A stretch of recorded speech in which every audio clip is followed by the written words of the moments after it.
participantes.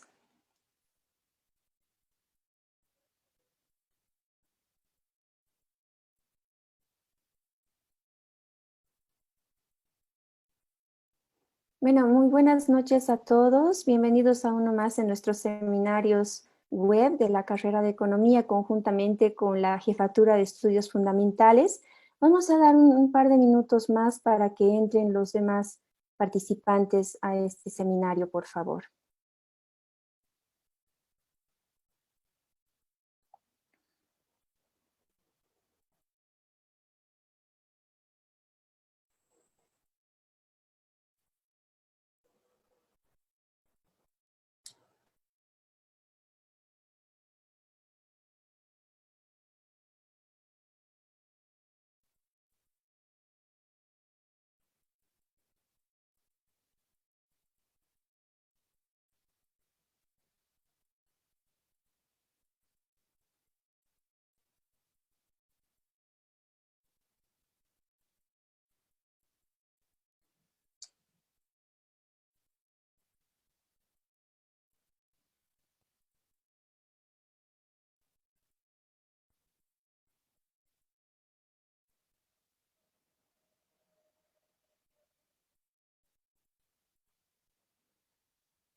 Muy bien, con 40 participantes creo que podemos empezar.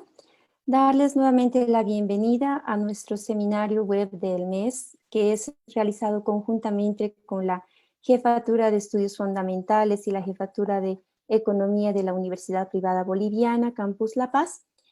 En esta oportunidad tenemos como invitado panelista a Roger Alejandro Vanegas Rivero, director del Banco Central, quien nos va a hablar del tema de política monetaria en el contexto COVID-19 y reactivación económica en Bolivia post-pandemia.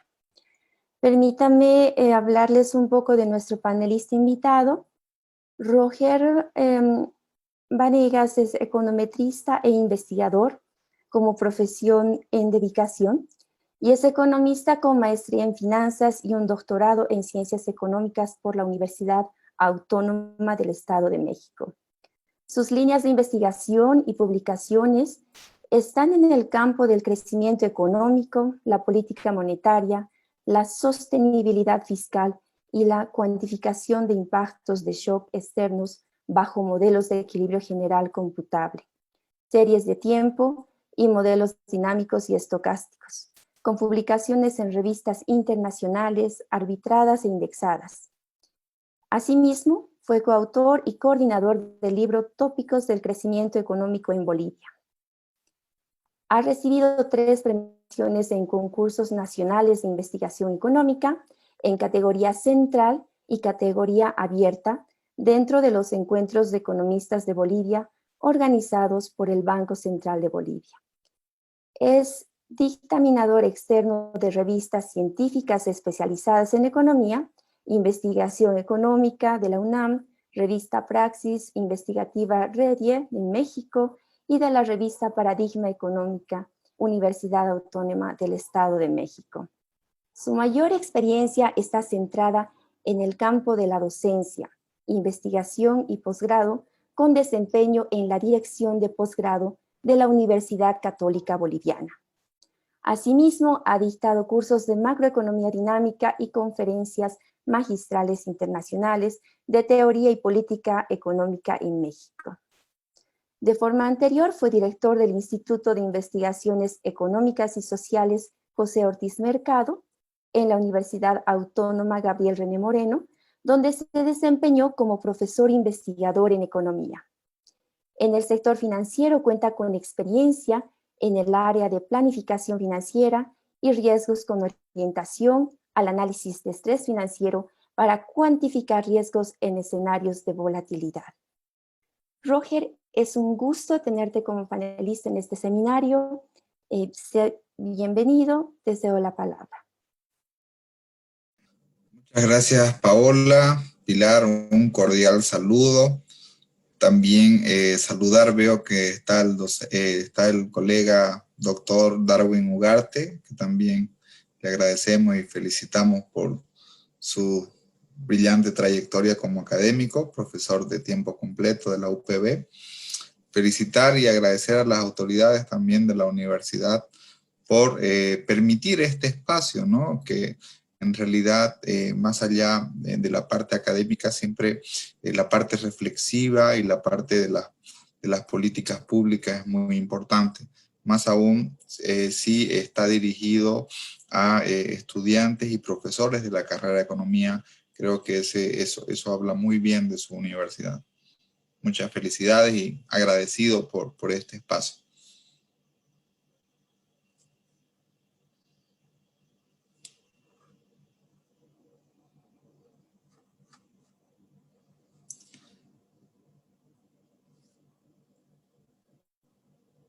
Bien, ¿podemos dar el inicio a la presentación? Muy bien.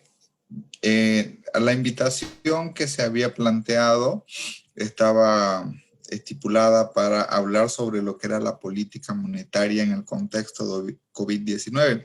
Sin embargo, a esa invitación que la universidad ha realizado le hemos añadido algo más, que es la reactivación económica en Bolivia post pandemia, porque no solamente hay que mirar el tema de la pandemia, sino hay que mirar más allá, ¿no? ¿Qué vamos a hacer después? Bueno, como cualquier disclaimer, es importante mencionar de que la presente presentación que les voy a realizar no compromete para nada lo que es la visión del Banco Central de Bolivia.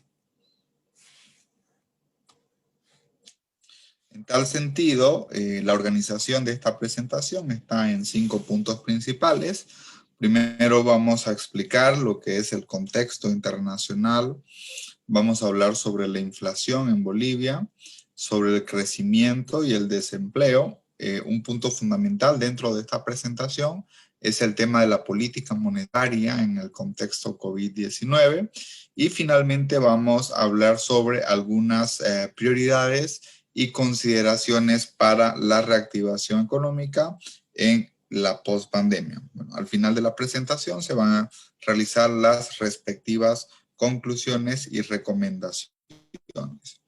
Algo que es importante es que existe un índice global de incertidumbre económica. Este es un índice que ustedes pueden descargar la base de datos de la página web, que es policyuncertainty.com, en la cual nos refleja que con la propagación del virus a escala mundial, las medidas de contención e incertidumbre se han incrementado especialmente en la época de la pandemia. Esto es importante.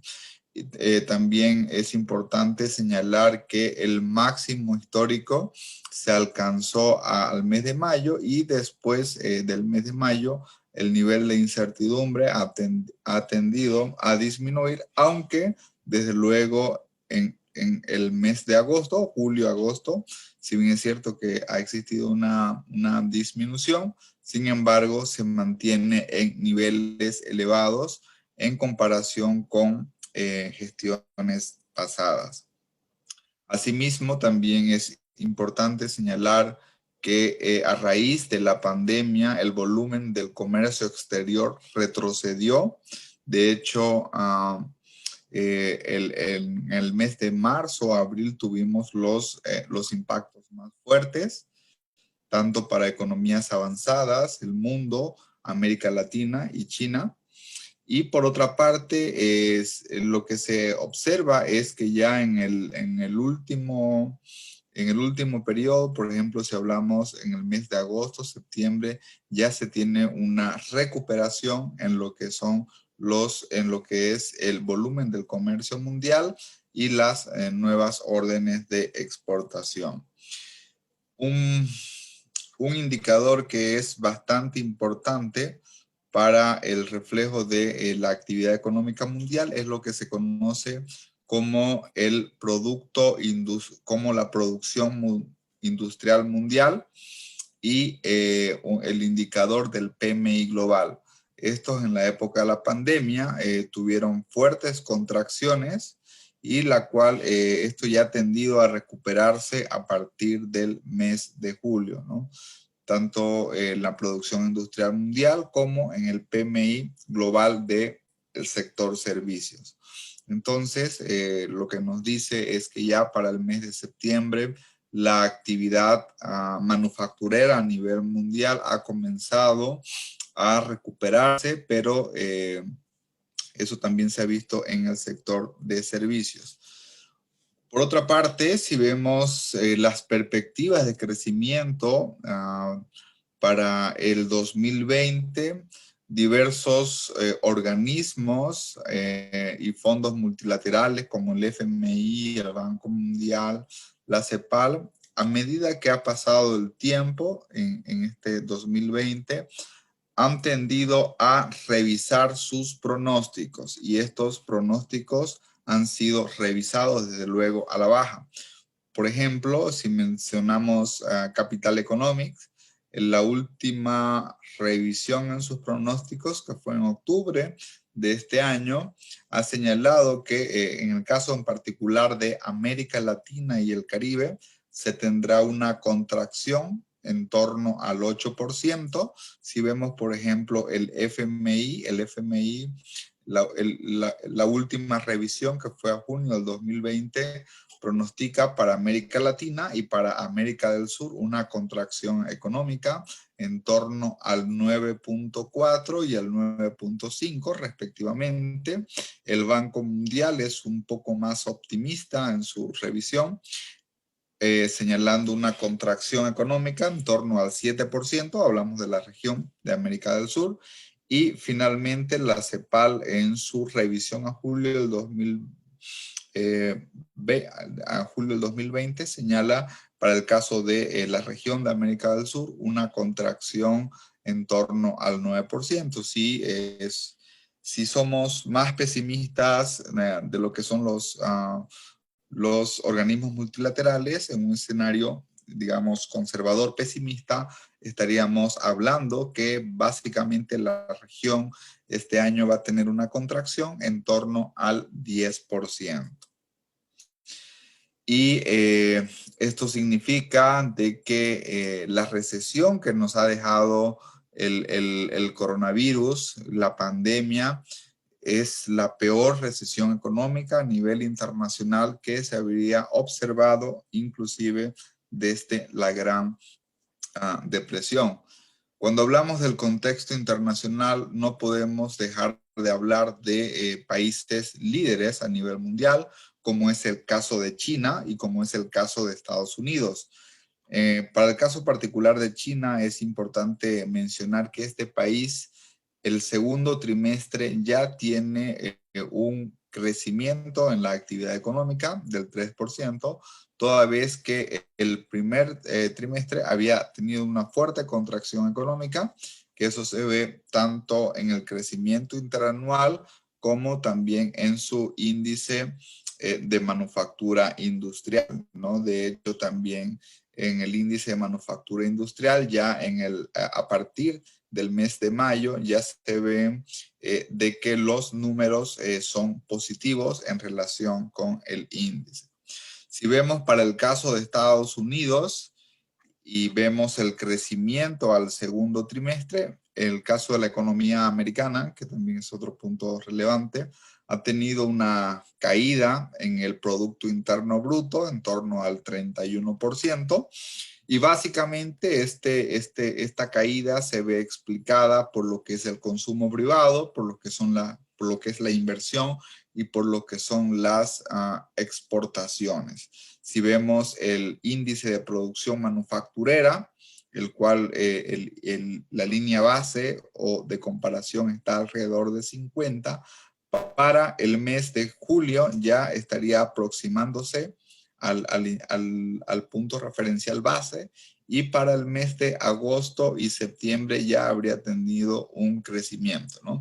Sin embargo, de forma acumulada, lo que señala, por ejemplo, el Fondo Monetario Internacional, es que para el 2020 la contracción en Estados Unidos va a estar alrededor del 8%. Otro actor importante dentro de la economía mundial y del contexto internacional es la zona del euro.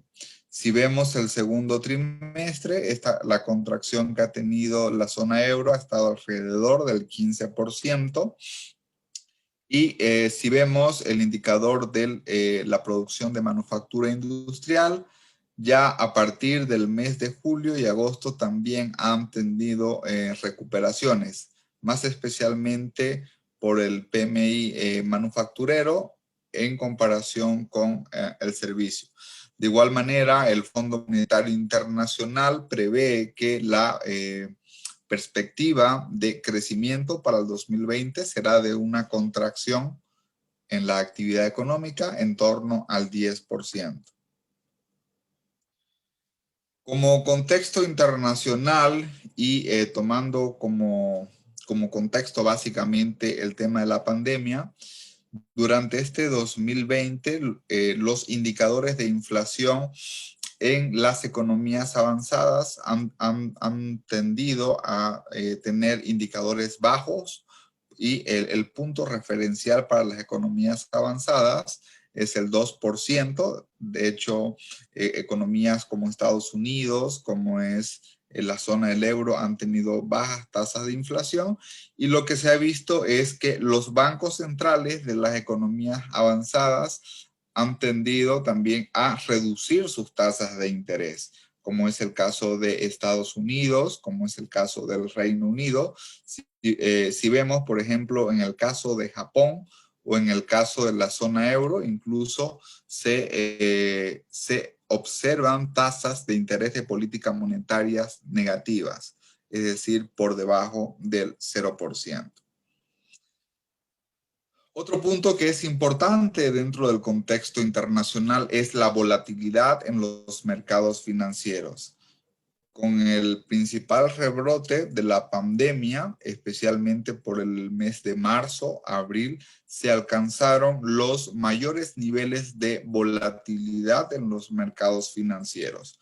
Esto significa de que los inversionistas empezaron a temer que el brote se pudiera convertir en una pandemia, si vemos, por ejemplo, a mediados de febrero, y esto se vio reflejado incluso llegando a niveles bastante similar a lo que fue la crisis financiera internacional, como mencioné hace un momento, especialmente a mediados de marzo, ¿no? Desde luego, estos niveles de volatilidad en los meses posteriores al pico ha tendido también a disminuir, aunque en los niveles actuales, los niveles de volatilidad en el mercado financiero internacional permanecen por encima del promedio histórico, por ejemplo, del periodo 2007 hasta inicios del 2020. Aún continúan en niveles elevados. Y esta volatilidad en los mercados financieros internacionales también se ha visto reflejada en lo que son en las bolsas y en los índices bursátiles de las economías avanzadas más grandes, que de hecho coincidentemente durante el mes de marzo y abril se vieron las contracciones más fuertes en los índices bursátiles, es que estuvieron alrededor del 30% en su punto más bajo, y desde luego a partir en los meses posteriores estos indicadores bursátiles han tendido a estabilizarse, ¿no? Sin embargo, han tendido con una corrección, aunque mantienen con niveles de pérdida aún inclusive en los meses más recientes. Si vemos como contexto internacional, la volatilidad en los mercados financieros generó mayor aversión al riesgo y por otra parte también se vio canalizado hacia los inversionistas, mejor dicho, canalizaron sus recursos hacia inversiones o activos de refugio. Y para ello, en este caso, el rendimiento de los bonos soberanos de Estados Unidos a 10 años tendió a la baja. Y un activo de refugio que también funcionó con bastante demanda fue el oro. Y desde luego, al incrementarse la demanda por el oro, eso se vio reflejado también en que el oro alcanzó su máximo precio histórico. Inclusive superó los $2,000 la onza Troy, lo cual no se había apreciado en los años precedentes. Hemos abordado el primer contexto, que es el contexto internacional en el caso de la pandemia. Si vamos al segundo, ya viendo a lo que es la economía boliviana, básicamente el comportamiento de la inflación a los 12 meses ha sido estable, hemos tenido niveles de inflación por debajo del 2%. De hecho, la perspectiva es que hasta diciembre del 2020 la inflación esté en torno al 1.7%. Yendo en el caso también de la economía boliviana y viendo algunos números del crecimiento y del desempleo, una estadística que refleja la dinámica de la microeconomía son las ventas en supermercados, restaurantes y hoteles. En el caso de los supermercados, que es lo que está con color azul, qué es lo que está con color azul, hubo una contracción.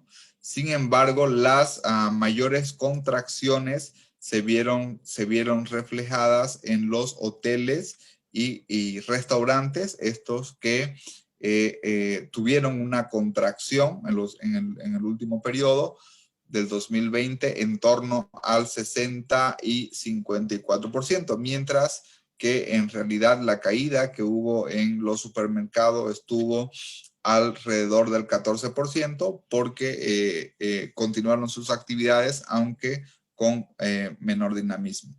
Por otra parte, también si vemos como indicador del crecimiento, el IGAE. El IGAE es el Índice Global de Actividad Económica, que es un valor próximo al Producto Interno Bruto, solamente que está de forma mensualizada.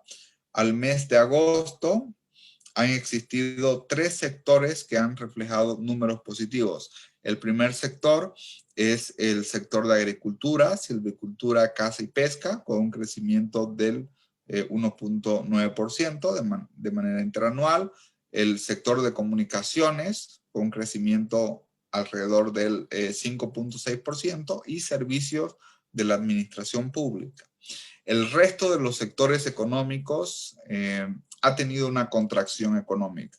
¿Cuáles son los sectores que tienen mayor contracción económica? En primer lugar está el sector de la construcción, con una contracción alrededor del 42%.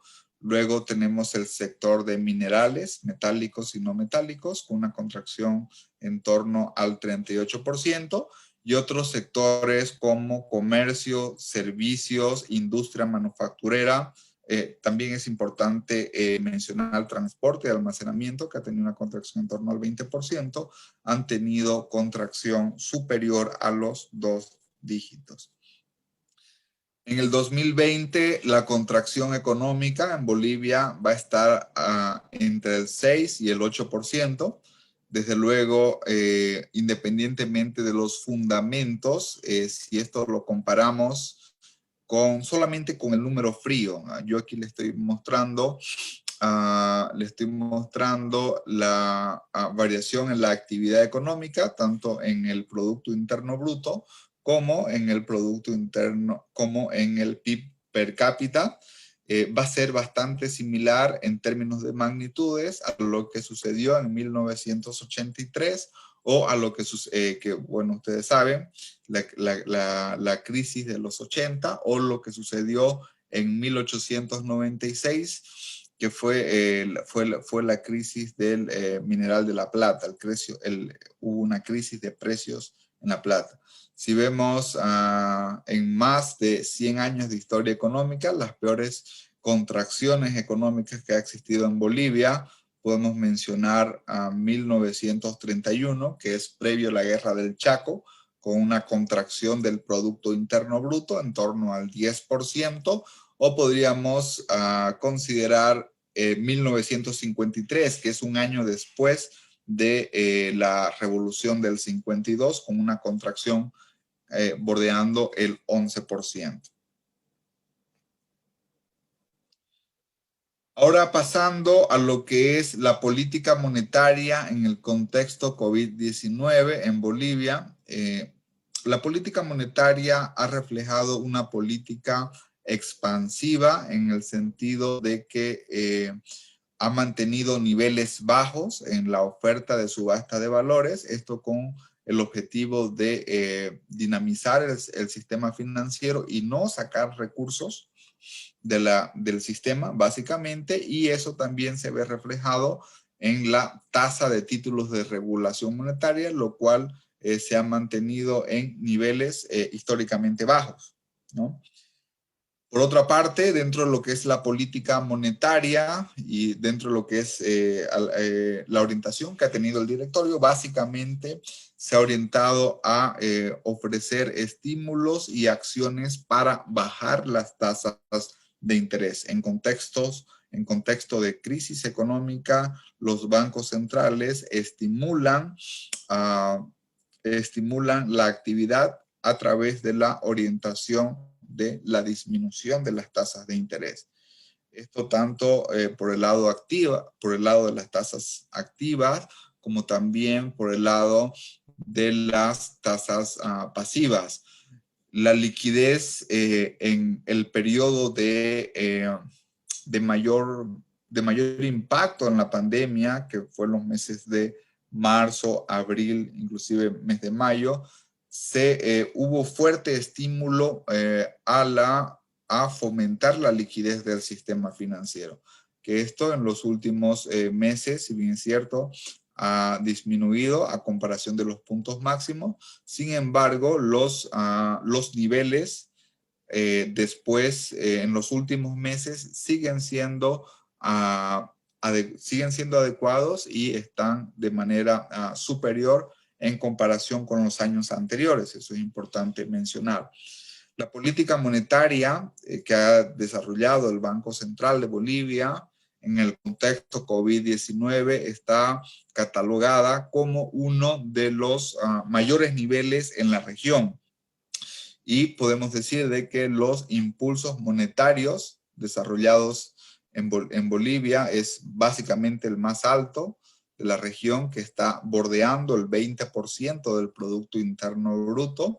En primer lugar. En segundo lugar, si consideramos los impulsos monetarios, está Brasil con un 17.6% y en tercer lugar Colombia con alrededor del 10%. Para abajo, los países de la región han tenido estímulos o impulsos monetarios por debajo inclusive del 5%. ¿Cuáles han sido las principales medidas de impulso monetario que se han realizado? Básicamente canalización de créditos al sistema financiero, a las entidades de intermediación financiera, disminución del encaje legal, diferimiento en los créditos, incrementos de reporto y aumentos de colaterales, y también la compra de títulos del TGN a las AFPs. Todo este conjunto de medidas han significado casi el 20% del Producto Interno Bruto. Por otra parte, dentro de lo que es la política monetaria en el contexto COVID, es importante mencionar de que en el periodo, inclusive desde enero 2020 hasta el periodo de septiembre 2020, se estabilizaron las reservas internacionales, ¿no? Esto es importante mencionar toda vez que la tendencia de las reservas estaba en una disminución bastante pronunciada. En el mes de octubre, como fruto de algunas posibles declaraciones por parte de devaluación, por ejemplo, y por parte de el periodo electoral, esto generó desconfianza por parte del público y desde luego también se vio reflejada en una caída de las reservas internacionales, especialmente por un efecto electoral en el mes de octubre de 480 millones de dólares. El último punto que yo les quiero compartir en esta presentación está orientado a lo que son básicamente algunas prioridades en la política pública para lo que es la reactivación económica. Y aquí yo les quiero mencionar 5 ideas sobre qué es lo que se debe hacer en la economía y 5 cosas sobre lo cual no se debe hacer en la economía. Vamos a ir en primer lugar por lo que se considera como líneas de desarrollo para lo que se debe hacer en la economía. Un primer elemento importante es el apoyo a las micro, a las pequeñas y a las medianas empresas, lo cual desde luego eso involucra acceso al financiamiento con bajas tasas de interés y facilidades de acceso. Esto al fin y al cabo se ve reflejado en lo que es el empleo. Luego, de igual manera, otro elemento importante es la asistencia financiera a las empresas con problemas económicos, porque algo que es importante señalar es que hay muchas empresas que, si bien es cierto, se han profundizado sus problemas con la pandemia, ya venían con problemas antes de la pandemia. Entonces, esto es importante, el programa de asistencia financiera. Hay que redireccionar los proyectos estratégicos de inversión pública. ¿Y esto qué significa? Esto significa, como yo les voy a explicar más adelante, de que la inversión pública debe ser intensiva en empleo, más allá de ser intensiva en capital, porque lo que sucede es que lo que se ha visto es que hay mucha inversión pública que está concentrada en sectores que aportan de manera relativamente baja al empleo y aportan de manera relativamente baja a la actividad económica. Otro elemento importante es que se necesita una nueva generación exportadora y sobre todo también el fortalecimiento del turismo.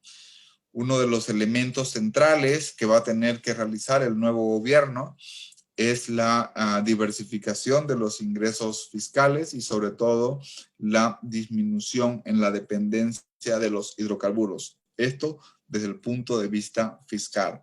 Entonces, estas son 5 líneas tentativas de lo que se debe hacer en la economía. Lo que no se debe hacer en la economía es, un punto importante es que necesitamos inyección de recursos externos, necesitamos créditos internacionales.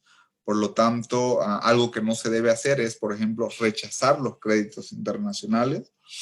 Otro elemento importante que hay que cuidar y hay que tratar de corregir es que las empresas públicas compitan y desplacen a la inversión privada nacional. De hecho, las empresas, la inversión pública y la inversión privada deben ser complementarias, o por otro lado, lo que se necesita es que la inversión pública, en realidad, o las empresas públicas sean un efecto de crowding in, ¿no? Es decir, de impulsar. Se considera también algo que no se debe hacer, es la excesiva presión y carga tributaria sobre el contribuyente, especialmente si se quiere reactivar la economía. Una contracción severa del gasto y de la inversión pública, si hablamos de reactivación económica, puede ser peligrosa. Y una pregunta abierta, y esta es una consideración sumamente personal, no es del Banco Central, es que por el momento no es conveniente una devaluación del tipo de cambio, porque esto genera expectativas negativas. Es más, si llegan los créditos internacionales, suben las reservas internacionales, y desde luego eso hace de que tengamos un tipo de cambio estabilizado, y de que las expectativas también tiendan a estabilizarse. Yo les mencionaba dentro de lo que es, les mencionaba que algo que es importante dentro de la política pública es el nuevo redireccionamiento en los proyectos estratégicos de inversión. Y aquí básicamente hablamos de efectos multiplicadores. Y algo que hay que considerar en estos efectos multiplicadores es el impacto sobre el crecimiento del Producto Interno Bruto por cada boliviano de inversión o de gasto público. Y podemos ver los multiplicadores que hay según cada tipo de inversión pública. Lo que nos dice la evidencia empírica, y haciendo algunos ejercicios con econometría, es especialmente en tiempo de recesión, el multiplicador más alto desde el lado de la inversión está en la inversión en infraestructura. Es el más alto. El segundo más alto es la inversión productiva, especialmente en época de recesión. El multiplicador más bajo, desde luego, es la inversión social, aunque ello desde luego no involucra el rol que tiene el Estado con la sociedad. Si lo vemos desde el punto de vista comparando el gasto corriente con el gasto de capital, el gasto de capital tiene un multiplicador más elevado que el gasto corriente. Y estos también son otros motivos por el cual hay que tener cuidado en realizar una contracción severa, porque esto podría ir en contra de la actividad económica. Es importante señalar de que estos datos de multiplicadores fueron estimados a partir de datos trimestrales del 2005 al 2020. Otro elemento importante dentro de lo que, pensando en lo que es la reactivación económica, es el criterio de efectividad. Y esto significa proponer la reducción y racionalización de la inversión en aquellos sectores en los cuales tengan menor impacto en la actividad económica y menor impacto en el empleo. ¿Cuáles son estos sectores? Hablamos, por ejemplo, de sectores de hidrocarburos, hablamos de recursos hídricos, hablamos de urbanismo, comunicaciones, energía y transporte. ¿Cuáles son los sectores donde se tiene los mayores multiplicadores en la actividad económica y en el empleo? Básicamente son los sectores prioritarios.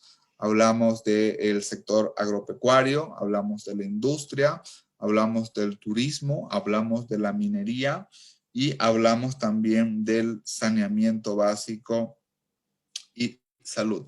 Finalmente, para culminar esta presentación y a manera de conclusiones y recomendaciones, yo les voy a mencionar dos aspectos como conclusión. Una de ellas es a nivel macro.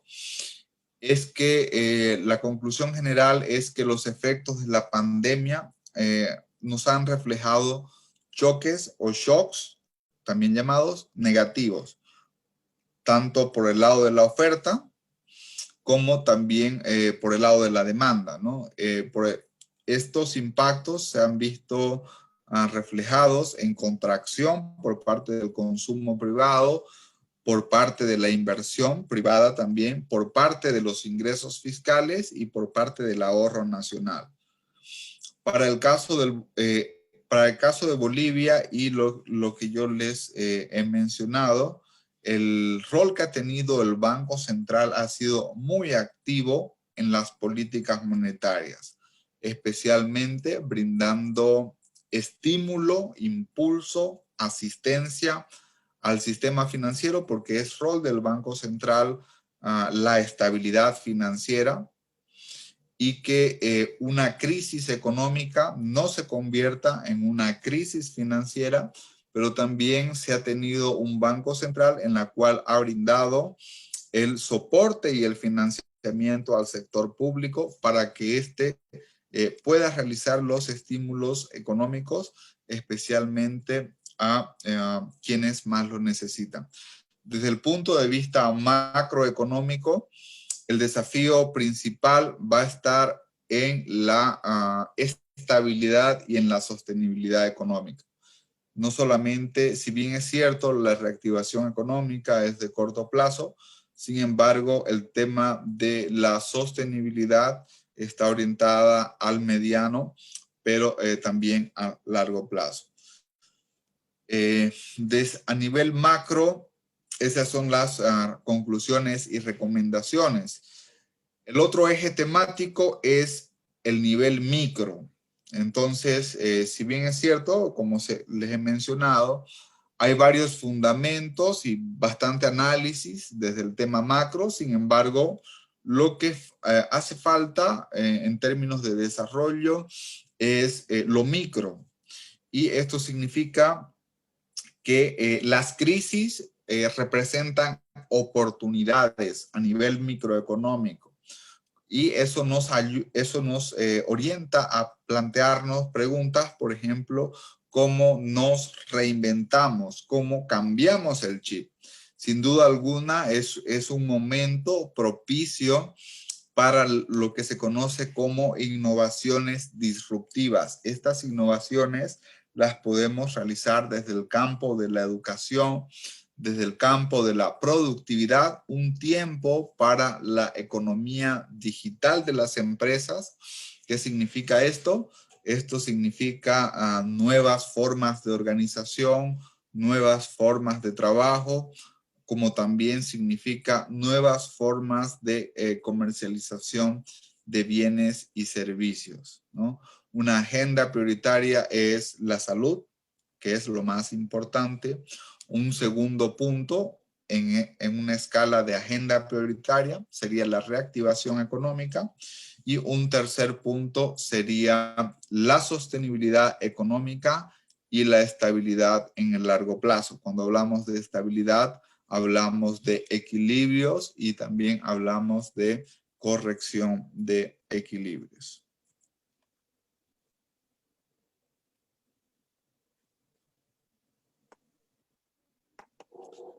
Sería la presentación que tenemos para esta primera parte. Muchas gracias, Roger. De verdad, tu presentación muy interesante.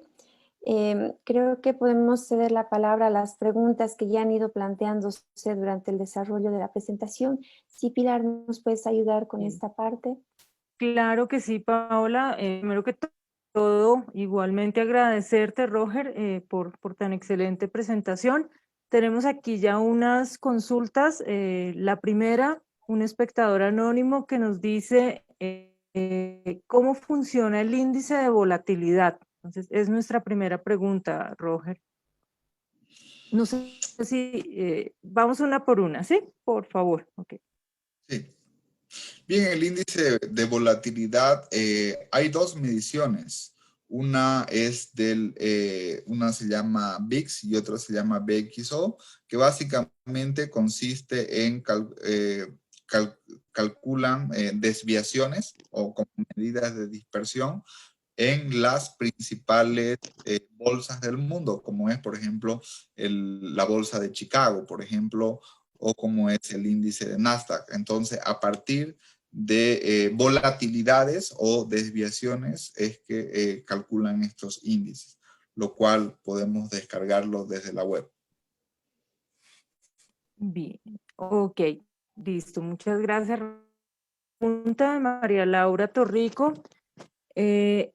Dice, ¿cree que se mantendrá o se debería mantener la política cambiaria tal y que está, tanto en orientación como en el nivel del tipo de cambio anclado de 6,96 bolivianos por dólar, es decir, tomando en cuenta la acelerada de reservas internacionales, la caída en el precio del gas, relaciones comerciales en términos de exportación, presión fiscal, consecuencias negativas y sanitaria COVID-19, etcétera? ¿Y qué repercusiones se tendría en caso de mantener o no la política cambiaria en un escenario post-pandemia?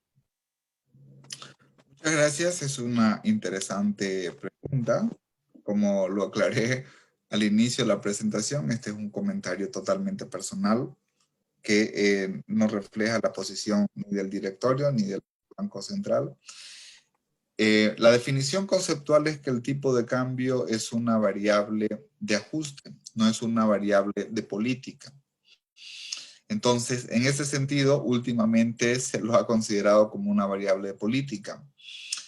Sin embargo, hoy, dadas las circunstancias, mover solamente un centavo del tipo de cambio es bastante peligroso para la economía nacional. Porque movemos las expectativas, porque la gente son 25.000 millones de dólares que están en depósitos en moneda nacional. Entonces, el Banco Central, si mueve solamente un centavo, va a generar expectativas que pueden poner en riesgo al sistema financiero. Y eso es algo importante que mencionar. Lógicamente, más adelante, en algún momento del tiempo, el tipo de cambio va a tener que moverse. Sin embargo, actualmente no es el momento. Y por otra parte, en ese contexto negativo de caídas de reservas internacionales, caídas en los precios de los commodities, etcétera, desde luego es un punto negativo. Sin embargo, yo mencionaba de que dada una caída de recursos externos, una inyección de financiamiento externo con un fin útil y productivo es bastante factible para la economía boliviana, que de hecho tiene espacio para hacerlo. Entonces, de esa manera se incrementan las reservas internacionales, se inyectan recursos a la economía y se puede reactivar el país, porque hay el margen para hacerlo. Bien, ok. Una tercera pregunta de Orlando López. ¿Qué opinión tiene sobre los efectos que tendrá en la economía la persistente devaluación de los países vecinos en Bolivia y la consiguiente apertura de las fronteras al comercio exterior? Bien, sin duda alguna, en el caso de Brasil, Argentina, son países que han venido devaluando sus monedas. En términos de repercusiones, cuando queremos ver el efecto del tipo de cambio, por ejemplo, me imagino que la pregunta está orientada sobre el sector externo, hay algo que se conoce como la condición Marshall-Lerner, ¿ya? La condición Marshall-Lerner establece, si yo devalúo el tipo de cambio, por ejemplo, al considerar que mis vecinos lo están haciendo, eso, ¿cómo afecta al sector externo? ¿Fomenta la competitividad o no la fomenta? Desde el punto de vista del tipo de cambio real de equilibrio, el tipo de cambio real no tiene ningún efecto significativo sobre el sector externo. En tal sentido, esto también se ve reflejado, es decir, de que si queremos hacerlo con fin de fomentar la competitividad o con fin de que los países vecinos están devaluando. Sin embargo, hay que ver no solamente el tipo de cambio nominal, sino hay que ver también qué está sucediendo con los precios de los países vecinos, qué está sucediendo con el precio, por ejemplo, de qué está sucediendo con la inflación en Argentina, qué está sucediendo con la inflación en Brasil. Posiblemente vamos a ver de que, si bien es cierto, existe una alta devaluación nominal, sin embargo también los vecinos tienen altas tasas de inflación, especialmente la Argentina. Entonces hay que verlo, hay que comparar esos otros elementos, más allá del tipo de cambio nominal. Bien, ok, Roger, continuamos. Una pregunta de Valeria Murillo. ¿Cuál sería el impacto sobre las exportaciones y cómo podríamos ser más competitivos con la no devaluación de la moneda para poder aumentar las reservas internacionales? Sí, yo mencionaba el elemento de la condición Marshall-Lerner que no se cumple para el caso Bolivia, es decir, que el tipo de cambio per se no es un factor que genere competitividad sobre el sector externo. Hay otros factores y desde luego estos otros factores están vinculados con lo que es la capacidad tecnológica, con lo que es la producción a escala, con lo que es el conocimiento empresarial, con lo que es los costos en transporte y logística. Posiblemente esos son los factores que causan mayor productividad y que causan competitividad, sobre todo, que es el término correcto, para el sector externo. Bien, continuamos con la pregunta de Pablo Jauregui. ¿Qué efecto tendrá la evidente caída de las reservas bolivianas y en el actual momento de estabilidad que se mencionó, cuáles son las estimaciones futuras, un crecimiento acelerado o paulatino de las mismas? Bien, básicamente el tema yo mencionaba el tema electoral, el tema de algunas declaraciones que se han vertido sobre posibles movimientos del tipo de cambio, han generado expectativas negativas en la población. Y esas expectativas negativas se han visto reflejadas en mayor demanda de dólares, que eso se ve reflejado en la demanda que hace la gente a los bancos y que hacen los bancos al Banco Central. Eso se ha visto, eso ha impactado. Bueno, de hecho, si yo les menciono el mes de octubre y el mes de noviembre, estamos alrededor de unos 800 millones de dólares en la demanda. Y desde luego eso ha tenido una repercusión negativa en las reservas internacionales. El tema, la política, tanto del Banco Central, en coordinación con el Ministerio de Economía, debe redireccionarse a fortalecer las reservas. En primer lugar, a tranquilizar las expectativas en las declaraciones, a tranquilizar las expectativas de la demanda de dólares y en segunda instancia a traer nuevos recursos externos que permitan fortalecer las reservas internacionales. Con una nueva asamblea, tengo entendido de que van a haber aprobación de los créditos externos y desde luego eso va a hacer de que las reservas internacionales tiendan a fortalecerse. Y una vez que tiendan a fortalecerse, desde luego eso también va a hacer de que las expectativas bajen, ¿no? Y se mantengan estables. Desde luego, repito, sujeta a la inyección de recursos frescos. Bien, ok, continuamos. Nuestra siguiente pregunta es, ¿cuál es el riesgo de mantener el tipo de cambio con las reservas internacionales bajas?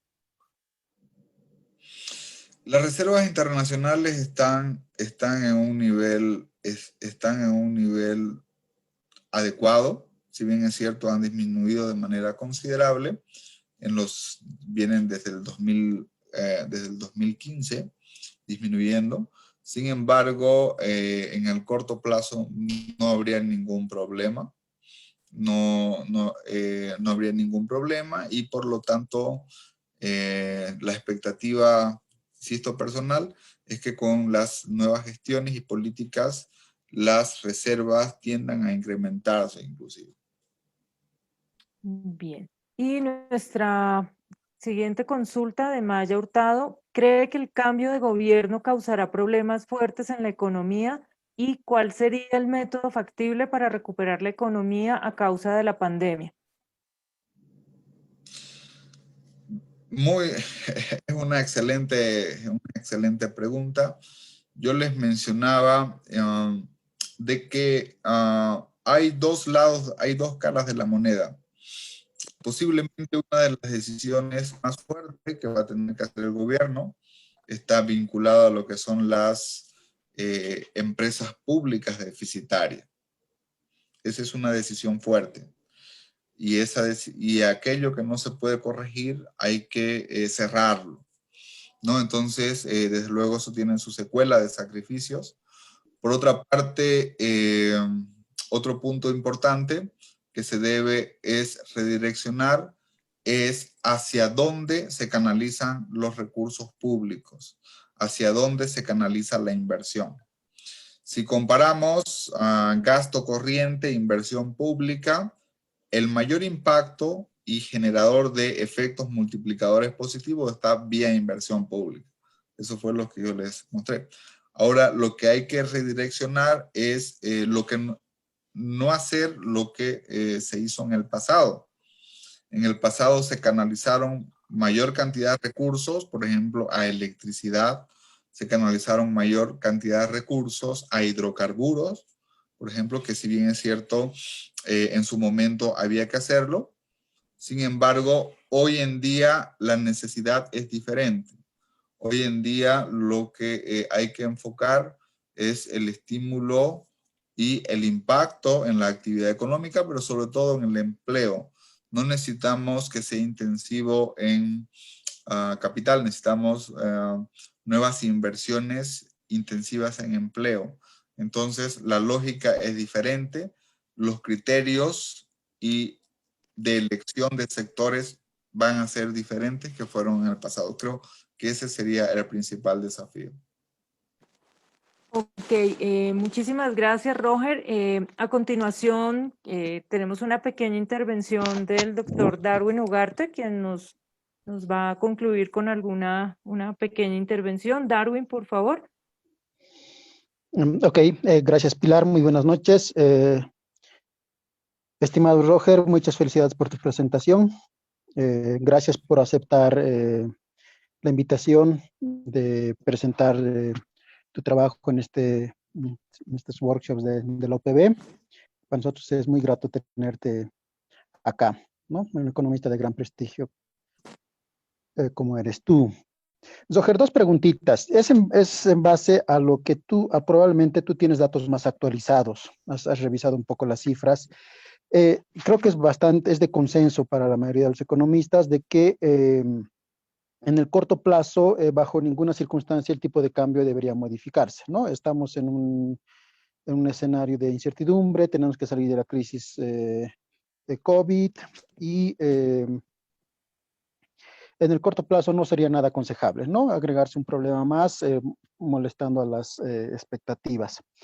Mi pregunta es si tienes alguna estimación, alguna idea de hasta dónde podemos resistir, porque si en realidad si vamos a mover el tipo de cambio va a ser por obligación, dado de que no podemos financiar el mismo con las RIN, ya no podemos mantener la política. ¿Hasta dónde las reservas que tenemos nos pueden permitir mantener el tipo de cambio? ¿Tú estimas unos meses más? ¿Cuánto es el corto plazo? ¿Un año? Luego tendremos que considerar, bueno, obviamente tendremos que considerar, pero ¿hasta cuándo tú estimas que sea factible mantener el tipo de cambio fijo como se está haciendo hasta el momento? Gracias, estimado Darwin. Tenemos el cálculo del desalineamiento del tipo de cambio real y el porcentaje y el tiempo. Sin embargo, desde luego esa información no puedo mencionarla, ¿no? Ya, bueno, ok. Y la otra pregunta, dado los necesarios diferimientos de pagos que se han dado junto a la reducción de la actividad económica, esto puede generar un esquema de ciertos riesgos, ¿no? Para el sistema financiero, bajos niveles de liquidez y una menor oferta de fondos prestables. Puede subir la mora. ¿Hasta qué punto tú crees que está en riesgo la estabilidad del sistema financiero? Bien, ahí digamos, el problema va a ser de enero para adelante. Yo mencionaba que uno de las cosas que se deben considerar es la asignación de recursos para el establecimiento de fondos de reactivación económica, especialmente con las empresas que tienen problemas, ¿no?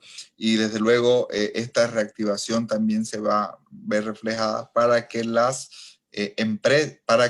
entidades de intermediación financiera no tengan problemas también con el tema de la mora. Posiblemente uno de los principales desafíos que va a tener este gobierno y posiblemente las futuras autoridades del Banco Central es que van a tener que prestar mayor atención a lo que es la estabilidad del sistema financiero, que tiene riesgos que son desde luego importantes. Sin embargo, como mencionaba en la presentación, el objetivo, hablamos de enero hacia adelante, enero 2021 hacia adelante, es que la estabilidad financiera no se vea en riesgo, y sobre todo el principal desafío es que una crisis económica no se convierta en una crisis financiera. Ese es el principal desafío para la política pública.